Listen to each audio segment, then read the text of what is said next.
Welcome to Australian Taekwondo Talk, where we meet the people who make our martial art great. Brought to you by Ageless Taekwondo, part of the Move It Oz initiative, a modified program for over 65s that's accessible, affordable and implemented in a community setting. Stay tuned to find out how you or a loved one can get involved.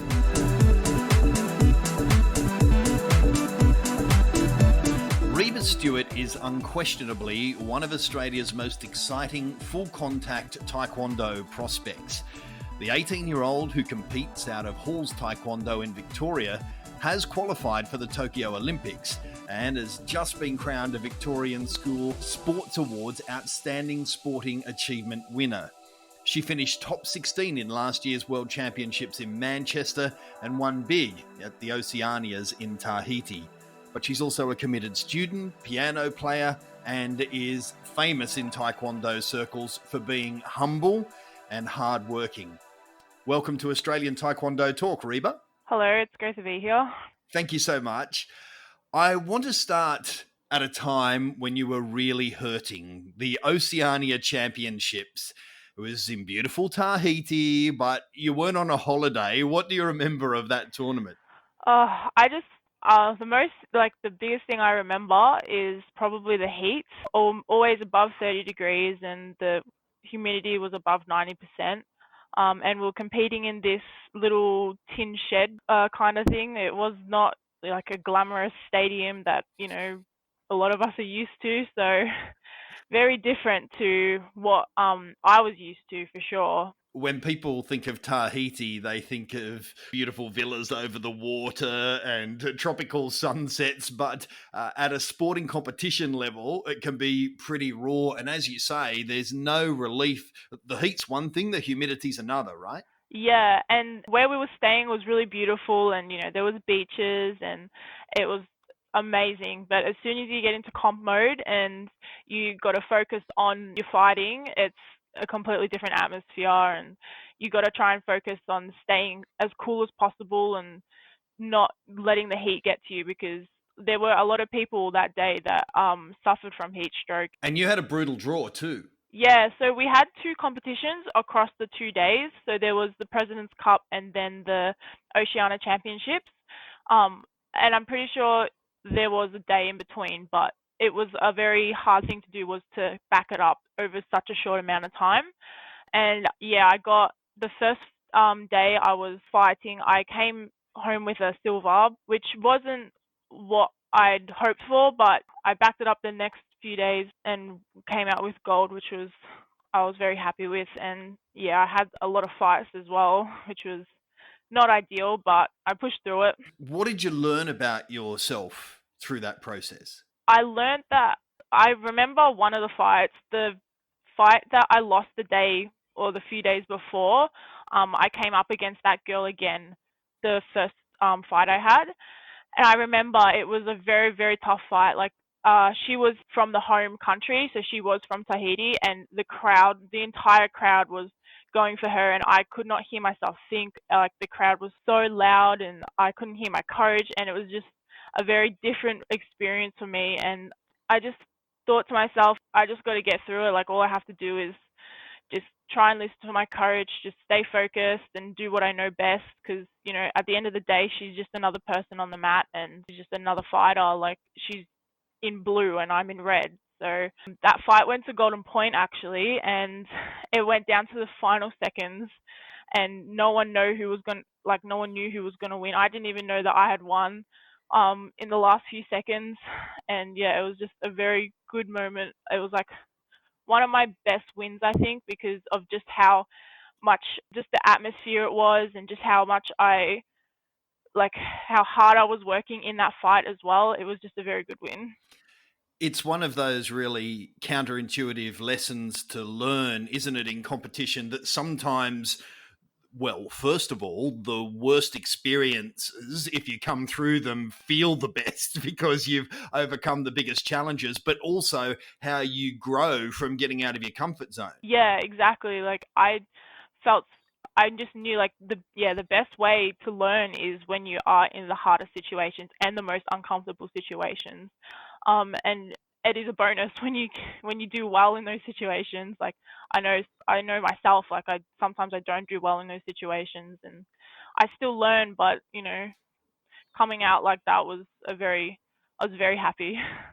A year on from the heat and the humidity and the tin shed of Tahiti and the Oceania Championships, you find yourself in Manchester at the World Champs. What was the contrast like? Oh, it was so much different. Like it was a different atmosphere again, but this time it was it was like a bigger atmosphere because there's so many different countries there, and it's not just like condensed down to just the Oceania countries. It was Europe and Asia and Africa, and all the countries you can think of were there. It was just such an amazing experience, and I feel like I was the best mentally prepared that competition than any other competition I've ever done. Elaborate on that. Well, I Why? think when qualification process for the World Championships was winning a medal at the Europe trip we did earlier that year in March, and I won a medal at the Dutch Open there, which didn't like. I just let it happen, and it happened, and I was just very happy with myself. But the team actually, we went for a training camp in Jordan, and I think going to that country and training with like the best people there, they've produced gold medalists, they've produced the Olympic gold medalist.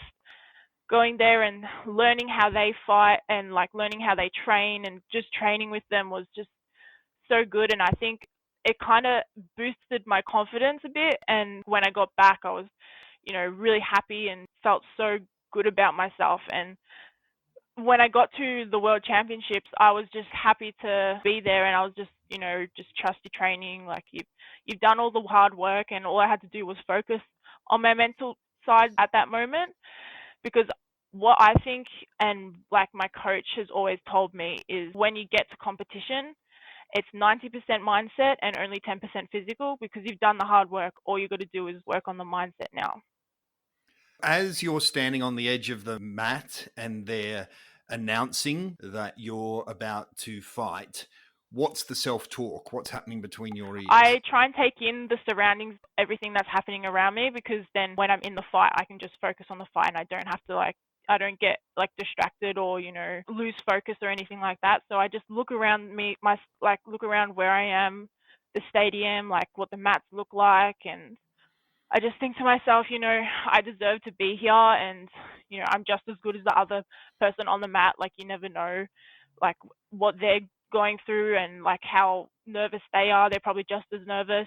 That was my first fight, and I was happy with how I dealt with that, like my mindset in that first fight. And then the second fight, I didn't exactly get like the best draw, because they came up against the seeded like number 2 in the world next fight, and she was from China. And I remember standing next to her in the elevator to go down to marshalling, and she was just 2 heads taller than me. Like she was massive, and I was just like, oh yeah, this is great. This is good. Nothing to be worried about. It's interesting. It's already come up a couple of times as you've spoken. And I mentioned in the introduction that you're well known for being very humble and unassuming. But it's quite a balancing act, particularly as you're going from childhood into adulthood. It's a really fine line, isn't it, between being humble, focused, and I guess not getting too big for your boots, but at the same time having enough ego and enough self-belief that even if you're in an elevator next to a giant who's about to rip into you, you believe that you're her Yeah, equal. absolutely. I like myself, I don't like to brag about brag about, my winnings and my losses and anything like that. I just like to stay humble and, just try and get the job done. But yeah, absolutely. Like I struggled a lot. Like I still do struggle with like self-belief and believing that, I'm good enough to fight these girls, and I'm good enough to be here. But yeah, it's hard to actually balance that, where you do need that self-belief to be able to get onto the mat pretty much, and just be able to fight and fight the way you like to fight, and not let that person control the fight. I think that's a very hard thing to do, I know myself, it's hard to do. And that particular fight, just, I had to, like, I didn't have a choice. Like, you got to fight her. It's not like you can Mm. not fight her. It's just you got to, and can't pull out or anything.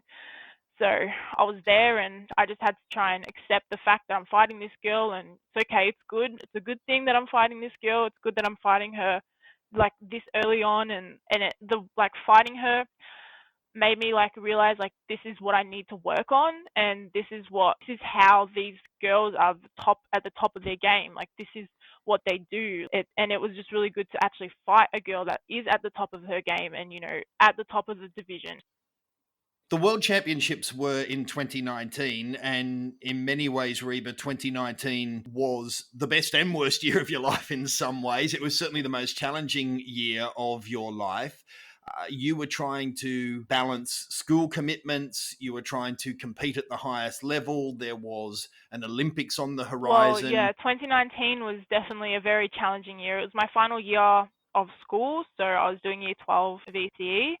I think I approached it a lot different than a lot of people say that you should approach it. I like to focus on one thing at a time. Like, I don't like to say, for example, I like to focus on my Taekwondo and my Taekwondo only, so I can't be thinking about school because it'll have an effect on my Taekwondo and I won't perform as well, or I won't be training as well because I'll be stressing about school. So I like to just focus on Taekwondo, and when I was on a Taekwondo trip, I would just stay focused on Taekwondo. I would bring all my books over, and I'd plan to, oh yeah, I'll do studying. Yeah, I'll read my books. Yeah, I'll do SACs overseas.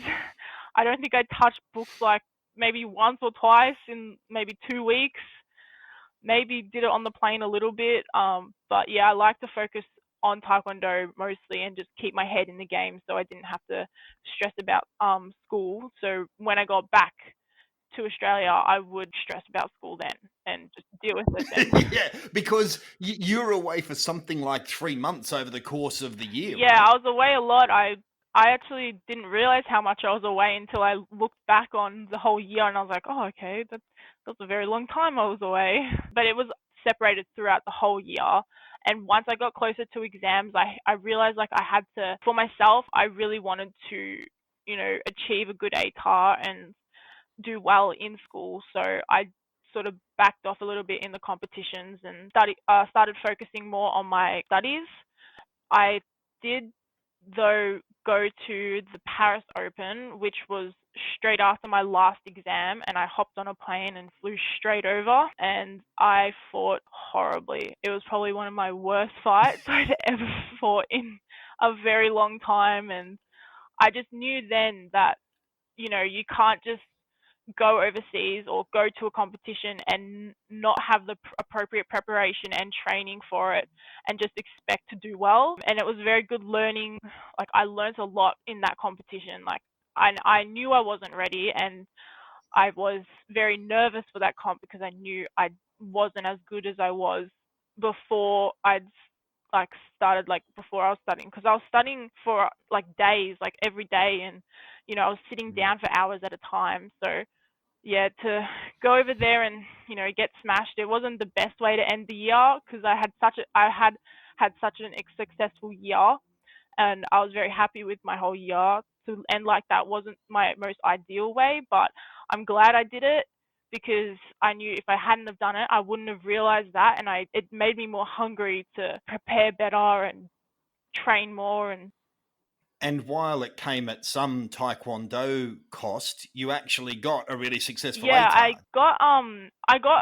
I definitely got higher than I expected. I thought I was gonna get just a horrible ATAR, but I got higher than the state's average, which I was very happy about, and I got into the course that I wanted for university. Which is what? I got into a double degree of psychological science and sports and exercise science at ACU. And what do you want to do with I that? don't actually know. I just wanted to keep my options open, and I was really interested in psychology. I really loved doing it at school, and I like doing exercise science in general. So I kind of want to go into maybe a field of psychology or something about to do with exercise physiology.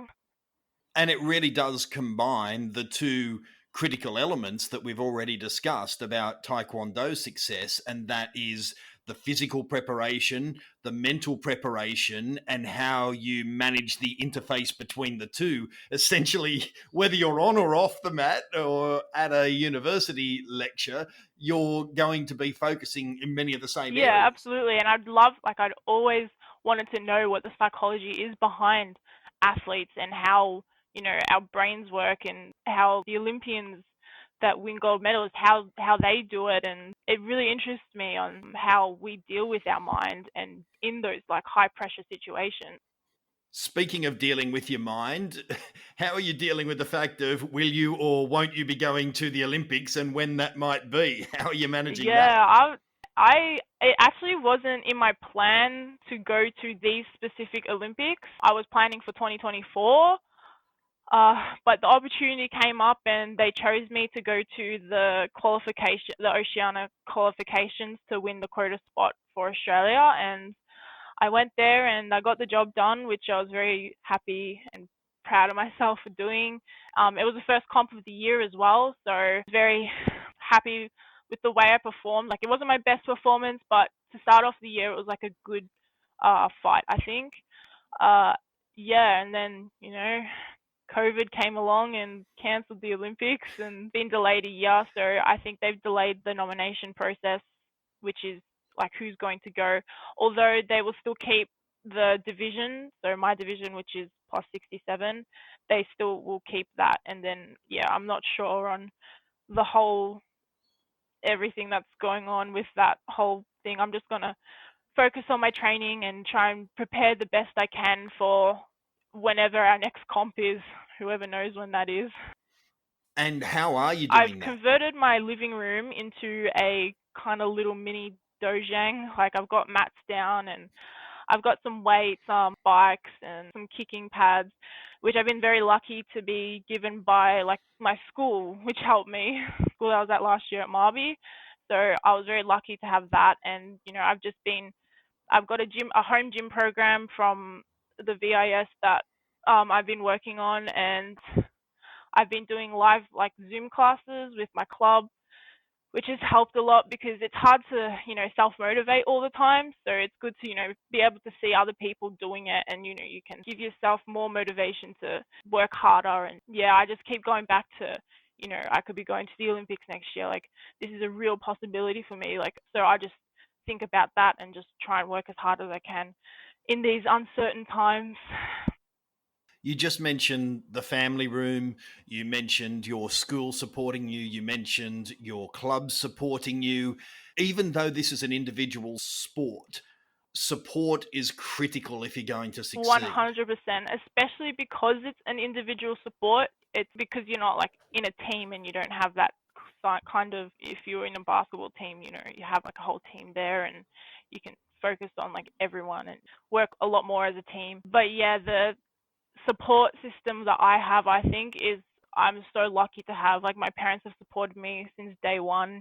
If I wanted to go overseas and do a competition, they'd try and scrape up enough money to help me go. But at the same time, the people I train with, like, consider family. Like, they're really amazing people, and it's just so fun to train with them. I miss training with them.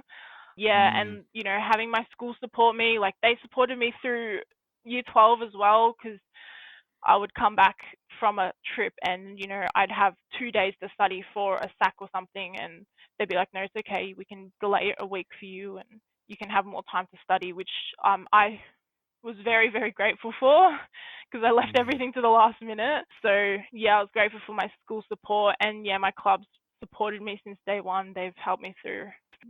I'm interested, you said a basketball team or a football team, for example, there's a kind of group momentum and a group motivation involved there. But when you are sitting at home and you could be binging Netflix as opposed to getting up and working the pads, do you feel the wave of that support behind you? Does that drive you in some Yeah, it way? definitely does drive me. Like, I know, they all really like to support me, Mm. and I don't like letting people down, so I'm happy to just go with the flow. And we still, like, the people I train with and the people I travel with, we're a team. We're still a team. Like, we just, because it's like an individual sport, we obviously don't like fight together, but we train together and we develop close relationships with each other, which I think is good because we are traveling a lot, and it can be hard physically and mentally to travel, I think, a lot, especially for like a specific sport. It's not just a holiday. You don't just go and eat whatever you want and do whatever you want. You have to like focus on doing Taekwondo, which, yeah, I just think about that. And when I'm training here, like I just try and think about, they're all probably training as well, and they're all in the same situation as me. So, there's no excuse to not train. How then do you balance your interest in playing the piano, hanging out with your friends? You've recently turned 18 and can now drink, for example. How do you make sense of all of the distractions, some of them healthy distractions, some of them unhealthy distractions that are available to a young Well, woman? yeah, it's a bit of a hard thing to try and explain because I love doing everything. Like I love hanging out with my friends. I love going out, like going on a night out Mm. and playing piano and doing all those things. But I understand that with my sport, like because it's my passion and I just love doing it. I understand that sometimes I have to make sacrifices to be able to get the opportunities I have and know that like I try and make time as much as I can. Like in right now I have a lot of time because we don't have much going on. But yeah, when I was like last year especially, like I didn't go out with my friends as much, which I hated. And they're always like, oh, come on, please come out with us, please come on, it's just one day. And I was like, nah, I gotta train. And they're like, oh, you're always training. Like they'd be disappointed, but they kind of understood, and I was happy that I had friends like that that understood about my passion for this sport and what my sport involved. So, for you to resist that temptation, there must be some dividend, some real reward, something that really is addictive to you to keep you driven. Do you think about it like that? And if so, what is it? Honestly think the payoff is getting on that mat and feeling that adrenaline rush and being able to fight and do well on the mat and perform well, medal or win. It's just such a good feeling in that way. And then, sometimes it's, the travel of it and just being able to go and experience new cultures while you are competing. And that's just very rewarding for me in itself, I think. So I would just think to myself, if world number one in the world going out with friends and drinking every weekend, or are they training and working hard so they can stay at that number one spot? So that's what I just think, one day I'll want to be that top spot. And I know it doesn't come just like that. You have to work hard and you have to make sacrifices. What's your earliest Taekwondo memory? Well, the earliest Taekwondo memory I have was probably when I was a yellow belt. I remember I was doing just a normal class, like a traditional class. It wasn't sparring related at all. And we had to go into another room to grab pads or something, and they were doing a sparring class in that room, and I saw them and I was like, yep, that's what I want to do. Why? What is it? What speaks to you about the full contact aspect of it? It just looked so cool to do. Like I looked at them and they were just kicking the crap out of each other, and Yeah. I was just like, yeah, that looks good. I think it might have been, just the way you can push your body in that way. Like it just looked so like I want to do that. I want to be able to push my body to the limit, get fit, and be able to. Yeah, it was just a different way, I think, to try and push my body, and I just thought it would be such a good thing to try. And I remember my first sparring class as well. I was so nervous. I died. Like I was so unfit compared to everyone else. But yeah, I loved every minute of it. I don't know. I think it's just the whole concept of it, and just it's a different kind of adrenaline I felt compared to like other sports I had tried. It just really like clicked with me. And yeah. I get the sense you like feeling strong too, do you? Yeah, it probably sounds weird, but I kind of like when I'm up against an opponent and I'm doing like very well against them, or I know that I'm in control of this fight.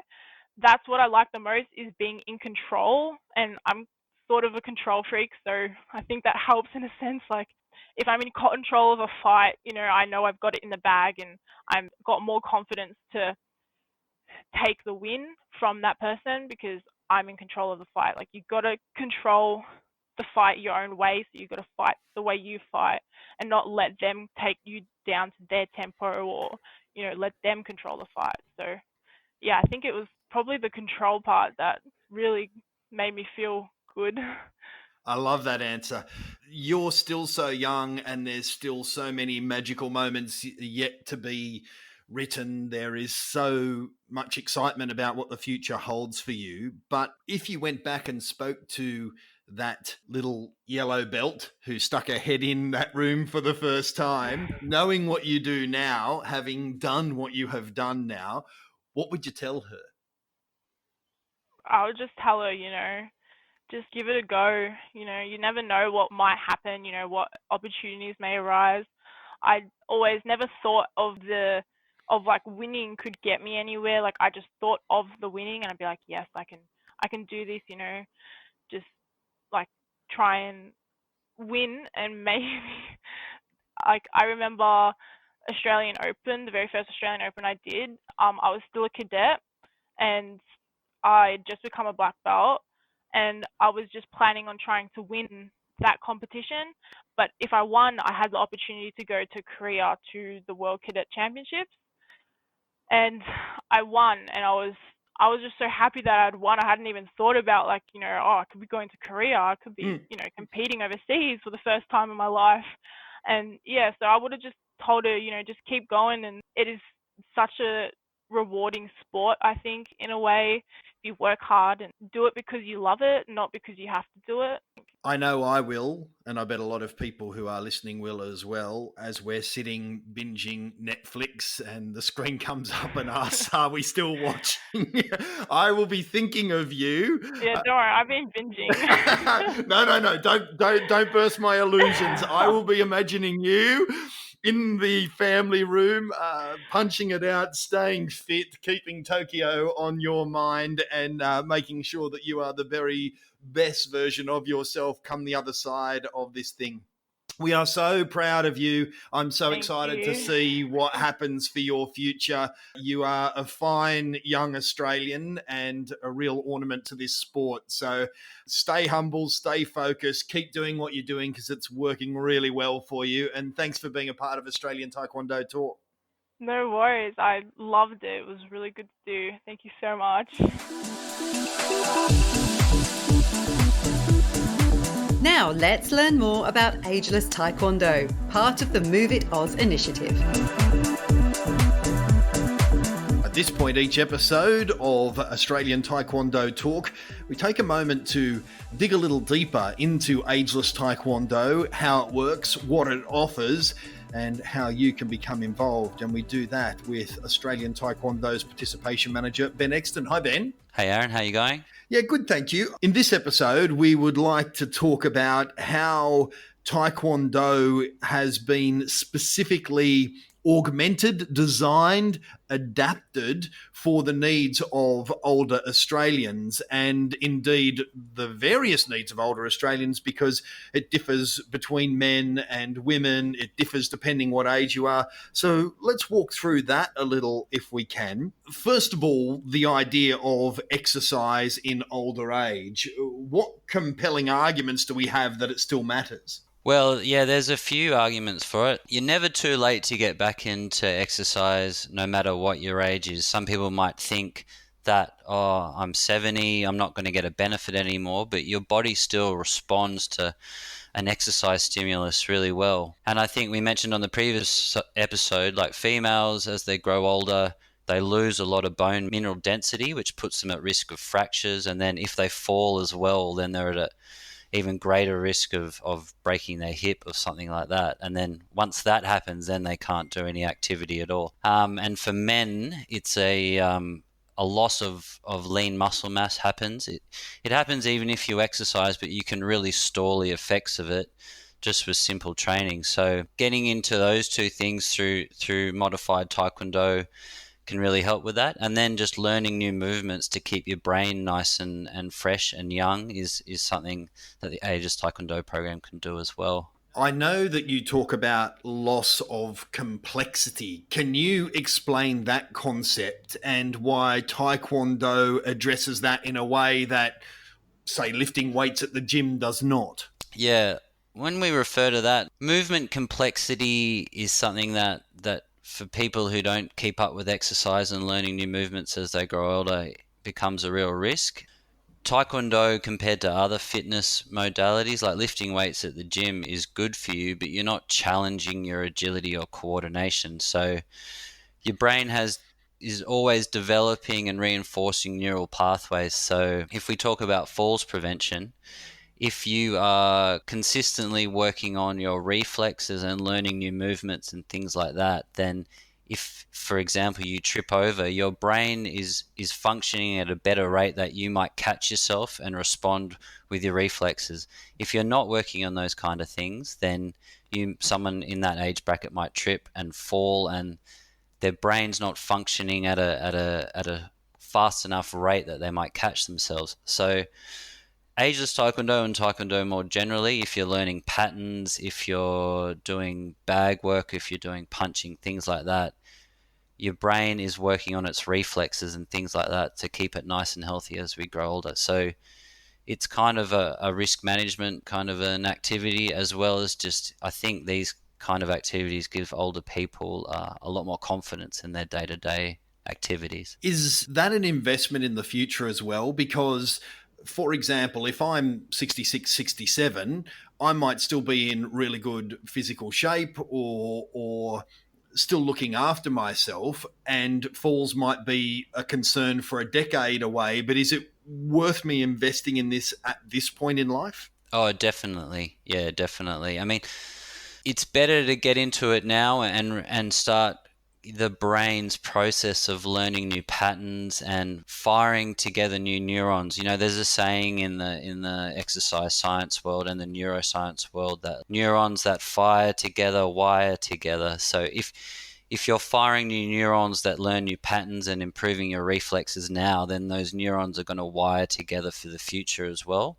So it's always better to invest in this from the start, because you're just going to reduce the risk of things happening in the future. But at the same time, even if falls prevention isn't a worry for you, you're going to contribute to having a more healthier and youthful brain as well. So, which leads us to the final benefit of Ageless Taekwondo, and that is the social aspect of it. That mental well-being is more than just synapses firing. It's a sense of community, social interaction, a sense of purpose, a sense of progress, and it addresses a lot of those issues. Yeah, definitely. A lot of the research, and I can speak to this anecdotally as well, for this age group talks about compliance for them exercising week to week is all about the social engagement and the social interaction as opposed to the exercise modality. So it's really important that instructors or anyone working with this demographic cultivate a really strong social aspect, and that can be through having, you know, morning tea afterwards, or just cultivating a nice environment for people to be in. One of the benefits is that they would come into the class and they see other people having similar physical challenges to themselves. So they don't think they're on their own. They can talk to these people about how they're going with things, and they can see how other people are improving, and then that can give them a lot of motivation as well. Well, you've led me to the elephant in the room that I have to address, and that is there would be people listening to this saying, lovely idea, Ben. I can see a lot of effort's gone into this. Everything you're saying is making perfect sense to me, but I ain't no ninja anymore. I'm not ready to be breaking boards with my feet. Or what about the prejudice or the preconceived notions about what martial arts, specifically Taekwondo and ageless Taekwondo, are? Yeah, it's a good point. It's something that's come up a bit, and we're doing some research with Southern Cross University around this, and there are some issues with the word Taekwondo or word martial arts, because older people might associate that with tournament fighting or watching their kids and that. But the program's really about modified Taekwondo or modified exercise under the Taekwondo umbrella, where the instructors are very good, and they're very good at assessing the abilities of their classes. So a class is really some nice joint mobility work. There's some basic Taekwondo patterns, some basic Taekwondo stances, maybe some gentle kicks and punches with the mitts for your reflexes, then a gentle warm down, and that's it. So I would say that an important part of implementing the program and promoting it for our instructors is just reinforcing the view that it's not traditional Taekwondo, it's modified Taekwondo for the age group. And in some cases, some instructors are promoting the program as they might not even use the word Taekwondo. They might say, this is a new learning program that incorporates elements of Taekwondo or martial arts, but it's really about modified physical activity for the over 65s demographic. It's such a fascinating area, and it's really great to see Taekwondo at the leading edge of the research, of the thinking, of the implementation. It's a great program, and we're really happy to use Australian Taekwondo Talk to spread the word of ageless Taekwondo. Thank you very much, Ben Exton. We will talk again next episode. Ben is the participation manager of Australian Taekwondo.